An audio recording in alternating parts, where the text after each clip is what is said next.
देखिए 14th question के अंदर कुछ क्वांटिटीज गिवन है, उसको हम लोग देखते हैं क्या क्या है। Wire is stretched between two rigid support vibrates in its fundamental mode with frequency 45 hertz. The mass of the wire is 3.5 into 10 to the power minus 2 kilogram and its linear mass density is 4.0 into 10 to the power minus 2 kilogram per meter. Length नहीं दे रखी तो length easily हम लोग निकाल सकते हैं। मास per unit length क्या होता है? मास पर यूनिट लेंथ होता है मास of the string divide by length. तो यहां से लेंथ का फॉर्मूला क्या बनेगा? यहां से लेंथ का फॉर्मूला बनेगा mass per unit length into, not this one, this is mass of the wire divide by mass per unit length.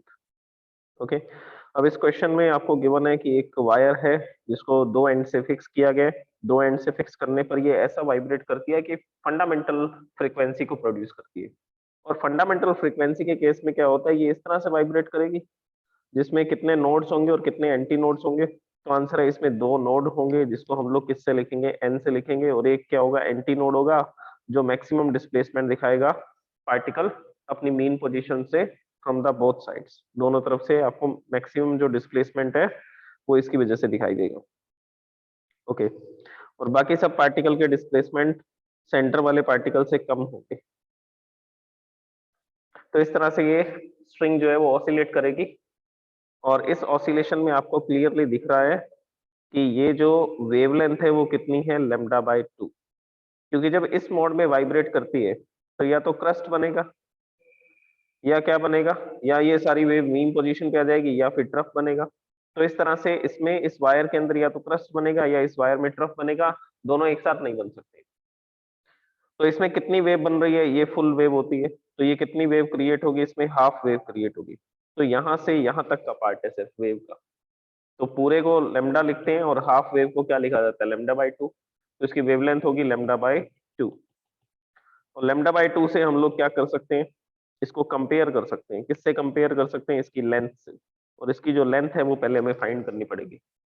तो चलिए पहले लेंथ को फाइंड करते हैं। ये रहा फॉर्मूला, इस फॉर्मूला में वैल्यू पुट करते हैं। Mass of the string, string का मास आपको बता रखा है 3.5 into 10 to the power minus 2, और इसका मास आपको बता रखा है 4 into 10 to the power minus.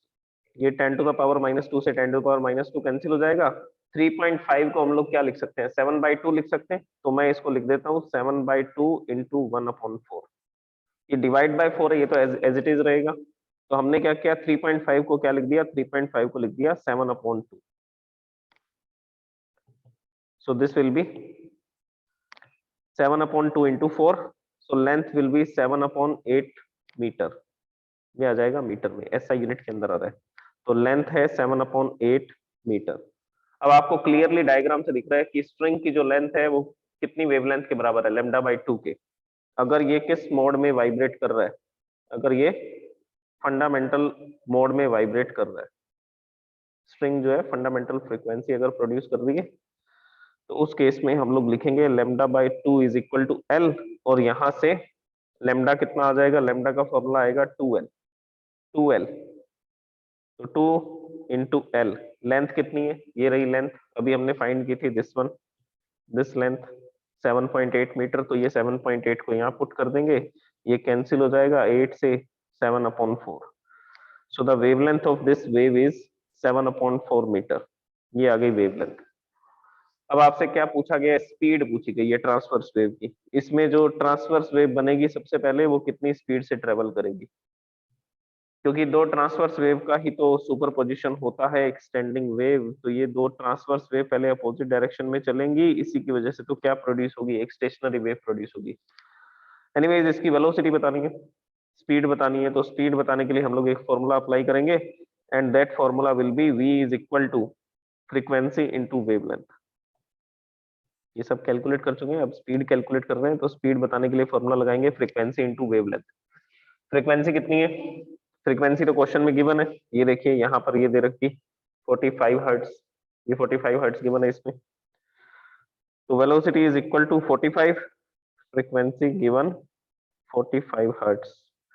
और वेवलेंथ, वेवलेंथ अभी हमने कैलकुलेट की थी 7/4, ये आ जाएगा 7/4। इसको आप लोग सॉल्व करेंगे तो 7/4 को लिख सकते हैं 1.75, सो दिस विल बी 1.75। इसको मल्टीप्लाई करेंगे, मल्टीप्लाई करने पर आपको मिलेगा 78.75 मीटर पर सेकेंड। तो ये जो स्ट्रिंग है, जब इसको प्लग किया जाएगा सेंटर में से, तो उस समय पर ये फंडामेंटल फ्रीक्वेंसी की साउंड प्रोड्यूस करेगी, और इसमें जो स्टेशनरी वेव, इसमें जो ट्रेवलिंग वेव पहले प्रोड्यूस होंगी, वो ट्रेवलिंग वेव 78.75 मीटर पर सेकंड की स्पीड से इसमें ट्रेवल करेगी। तो बेसिकली वेलोसिटी या स्पीड बताने के लिए फ्रीक्वेंसी इनटू वेवलेंथ करना था। फ्रीक्वेंसी गिवन थी, वेवलेंथ हमने कैलकुलेट कर ली इस डायग्राम के थ्रू, फंडामेंटल फ्रीक्वेंसी के थ्रू। अब इसमें एक चीज और पूछी जा रही है, यहां पर लिखा हुआ है टेंशन इन द स्ट्रिंग। तो टेंशन कैलकुलेट करने का क्या फॉर्मूला होगा? टेंशन कैलकुलेट करने का हमारे पास फॉर्मूला होता है V इज इक्वल टू, किसी भी स्ट्रिंग में जो फ्रीक्वेंसी प्रोड्यूस होती है, सॉरी, जो किसी भी स्ट्रिंग में वेलोसिटी होती है वेव की, उस वेलोसिटी को हम लोग किससे लिखते हैं? उस वेलोसिटी को हम लिखना पसंद करते हैं v is equal to √t/m। तो ये फॉर्मूला इसमें अप्लाई कर सकते हैं। ये किसका फॉर्मूला? ये भी स्पीड का फॉर्मूला है। ये हमने स्टडी किया था, law of tension, law of mass per unit length, law of diameter. तो स्ट्रिंग से रिलेटेड 4-5 लॉज थे, और ये इसका फॉर्मूला था √t/m। तो इस फॉर्मूला को यूज करेंगे, दोनों तरफ स्क्वायर करेंगे, so this will be t(v)² is equal to t/m। तो यहां से टेंशन का फॉर्मूला क्या बनेगा? ये m इधर आ जाएगा मल्टीप्लाई में, सो this will B v²/m। So this is the tension. तो टेंशन का फॉर्मूला है v²/m। v अभी हमने कैलकुलेट किया था 78.75, ये स्पीड होगी ट्रांसवर्स वेव की। This is the speed of the transverse wave in the string. And mass per unit length, mass per unit length question में गिवन है, देखिए ये दे रखा 3.5 into 10⁻²। 3.5 into, no this is the total mass, ये total मास है, यहाँ पर गिवन है, ये रहा 4.0 इंटू 10⁻²। ये इसमें एनसीईआरटी में इंटू नहीं लगा हुआ, मल्टीप्लाई नहीं लगा, 4.0 इंटू 10⁻² किलोग्राम पर मीटर। तो ये मास पर यूनिट लेंथ गिवन है, तो यहाँ पर हम लोग लिख देंगे 4.0 इंटू 10⁻², और इसका बस स्क्वायर नहीं करना, v² करना था, m को ऐसे ही लिखना है, तो m को हमने एज इट इज ऐसा लिख दिया। इसको सॉल्व करते हैं, 78.75 करोगे, इसका जो स्क्वायर होगा वो आता है 6201.5625। ये 25 को नेग्लेक्ट कर देते हैं, मल्टीप्लाई में कितना है 4 इंटू 10⁻²। इसको मल्टीप्लाई करेंगे, सो दिस विल बी 24,806.24। ये इसका आंसर आता है, इसको 4 से मल्टीप्लाई करने पर, और मल्टीप्लाई बाय 10⁻²है। तो -2 है, तो पॉइंट को 2 डिजिट लेफ्ट साइड में शिफ्ट कर देते हैं और -2 को हटा देते हैं। तो आप इसको ऐसा भी लिख सकते हैं 248.0624 न्यूटन।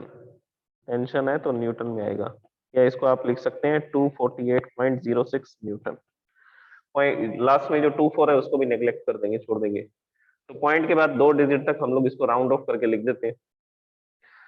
तो इस तरह से हम लोग टेंशन भी बता सकते हैं। सिंपल सा फॉर्मूला है v² इंटू m।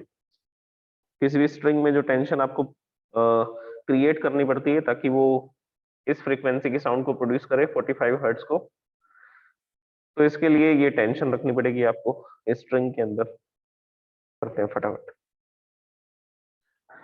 देखिए नेक्स्ट क्वेश्चन में दे रखा है a metre long tube open at one end movable piston at other end shows a resonance frequency, fixed frequency of source of tuning fork when the tube length is 25.5 centimeter and 79.3 centimeter. Estimate the speed of sound at the temperature of the experiment. The edge effect may be neglected.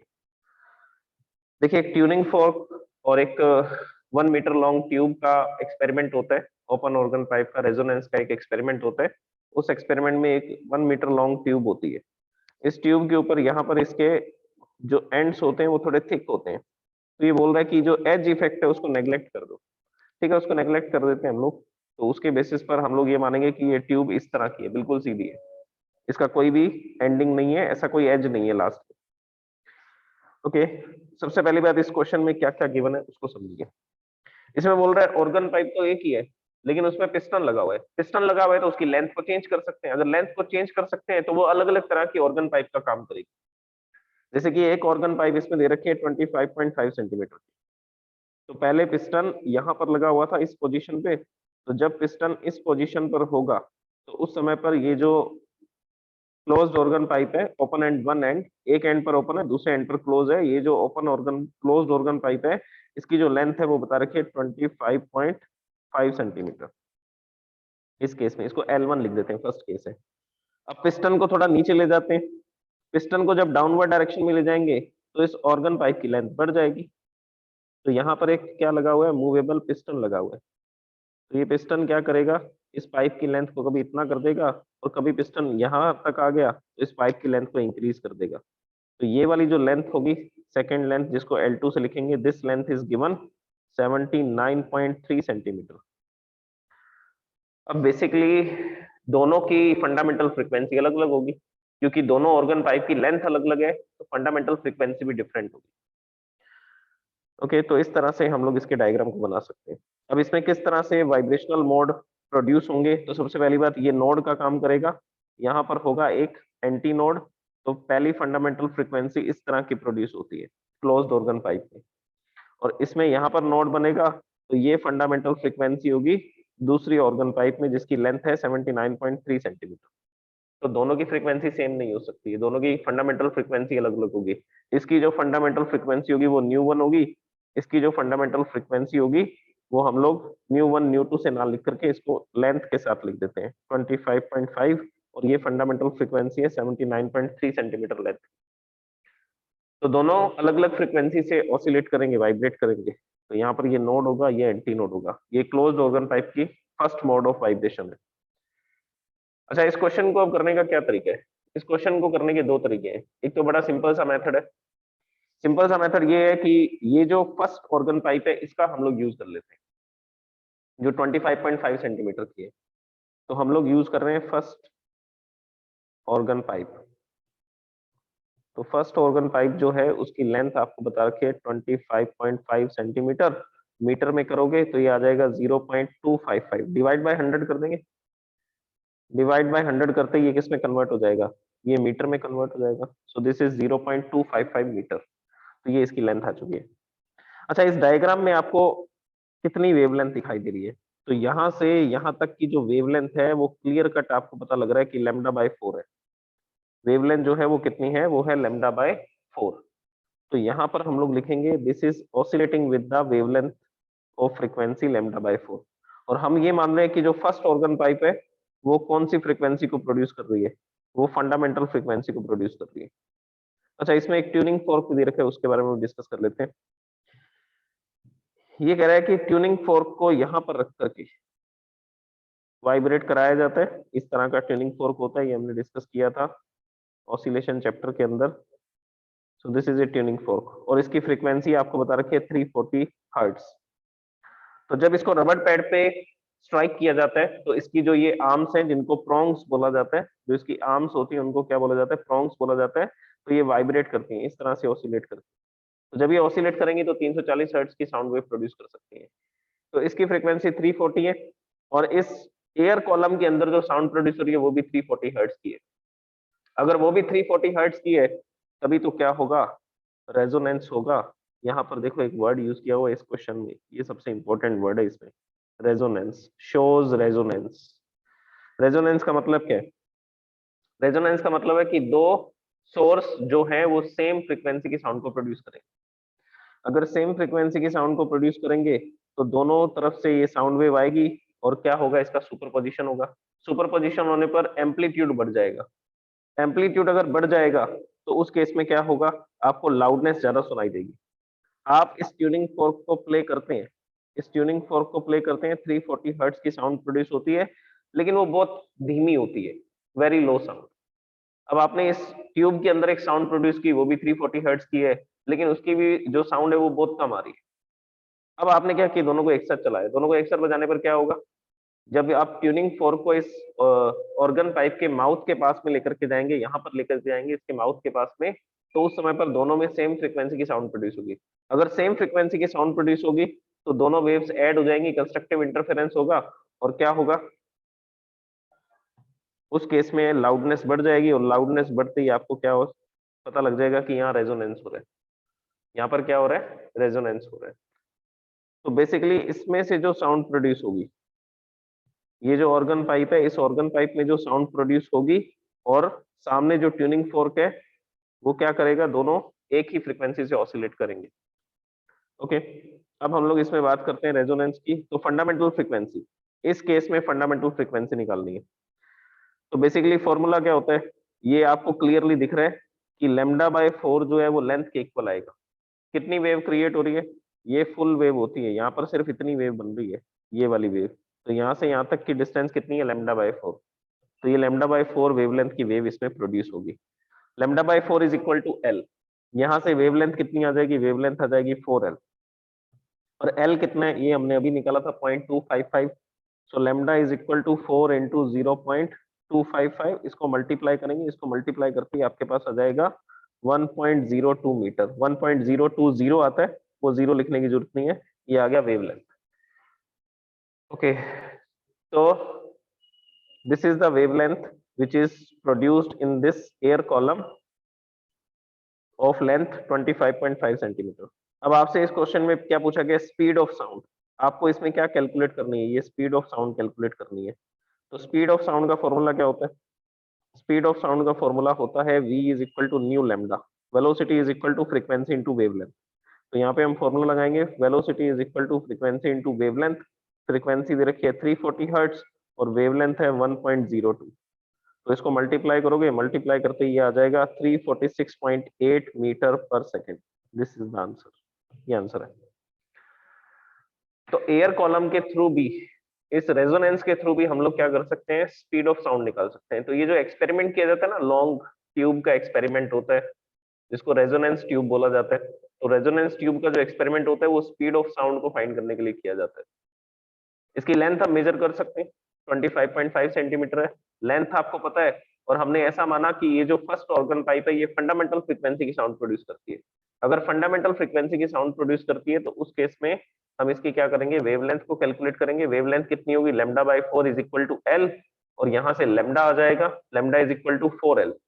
4l करेंगे तो lambda की value आपके पास आ चुकी है। और speed निकालने के लिए क्या करेंगे, फ्रीक्वेंसी इंटू वेवलेंथ। फ्रीक्वेंसी आपको गिवन है 340 हर्ट्ज और वेवलेंथ हमने कैलकुलेट कर ली डायग्राम के थ्रू।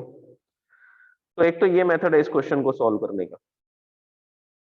एक तरीके से और सॉल्व किया जा सकता है इसको। इस क्वेश्चन को करने का एक मेथड और है, उस मेथड को समझ लीजिए। डायग्राम में देखिए मैंने क्या बताया था, डायग्राम में मैंने ये बताया था कि हमारे पास एक ऑर्गन पाइप है जिसकी लेंथ है L1 25.5 सेंटीमीटर, और दूसरा जो ऑर्गन पाइप है उसकी लेंथ थोड़ी ज्यादा है, और इसकी जो लेंथ है that is written by L2 and it is given in the question 79.3 centimetre, ये इसकी लेंथ है। अब इसमें एक नोड बनेगा, यहाँ पर एक एंटी नोड बनेगा, और यहाँ पर कुछ वेव प्रोड्यूस होंगी, इस तरह का ऑसिलेशन होगा, और इसमें भी कुछ फंडामेंटल फ्रीक्वेंसी प्रोड्यूस होगी। फंडामेंटल फ्रीक्वेंसी की इसमें जो साउंड प्रोड्यूस होगी उसकी वेवलेंथ डिफरेंट होगी। तो ये इसका फंडामेंटल मोड है। अब बेसिकली हम इसमें मान लेते हैं कि ये 340 हर्ट्ज की साउंड प्रोड्यूस करती है, ये वाला जो है फर्स्ट वाली ऑर्गन पाइप है। सेकेंड वाली ऑर्गन पाइप 340 हर्ट्ज की साउंड प्रोड्यूस नहीं करेगी, क्योंकि जो फ्रीक्वेंसी होती है क्लोज्ड ऑर्गन पाइप में, उसका फॉर्मूला क्या होता है, उसका फॉर्मूला होता है फंडामेंटल फ्रीक्वेंसी का v is equal to nu is equal to, frequency निकालना v/4l, ये इसका फॉर्मूला होता है। और सेकंड, ये फर्स्ट फंडामेंटल फ्रीक्वेंसी है, सेकंड तो इसमें वो आती है 3v/4l, ये इसको बोलते हैं फर्स्ट हार्मोनिक। फर्स्ट हार्मोनिक जिसको फंडामेंटल फ्रीक्वेंसी भी बोलते हैं, FF से लिखा जाएगा। और ये हो जाएगी थर्ड हार्मोनिक। थर्ड हार्मोनिक क्यों बोल रहे हैं, क्योंकि ये फंडामेंटल फ्रीक्वेंसी की 3 टाइम्स है, तो ये इसके फॉर्मूलाज होते हैं। तो बेसिकली यहाँ पर जो फंडामेंटल फ्रीक्वेंसी है वो 340 हर्ट्ज नहीं होगी। क्यों नहीं होगी, क्योंकि लेंथ चेंज हो चुकी है। अगर लेंथ बदल चुकी है, अगर लेंथ चेंज हो चुकी है तो इसकी फंडामेंटल फ्रीक्वेंसी अलग होगी। फ्रीक्वेंसी किस पे डिपेंड करती है, स्पीड पे और लेंथ पे डिपेंड करती है। स्पीड तो बदलेगी नहीं, एयर के अंदर 340 मीटर पर सेकंड है तो 340 मीटर पर सेकंड रहेगी स्पीड। क्या चेंज हो रही है? लेंथ चेंज हो रही है। अगर लेंथ चेंज हो रही है तो फ्रीक्वेंसी बदल जाएगी। तो इसके बेसिस पर हम ये बोल सकते हैं कि दोनों जो ऑर्गन पाइप है उनकी फंडामेंटल फ्रीक्वेंसी सेम नहीं होगी। ये 340 हर्ट्ज की साउंड प्रोड्यूस करती है और दूसरे वाली जो है वो कितने हर्ट्ज की साउंड प्रोड्यूस करती है, मैं आपको एक ओवरव्यू दे देता हूँ। दूसरे वाली जो ये ऑर्गन पाइप को आपको दिख रही है, इसकी फंडामेंटल फ्रीक्वेंसी है अप्रोक्सीमेटली 113 हर्ट्ज।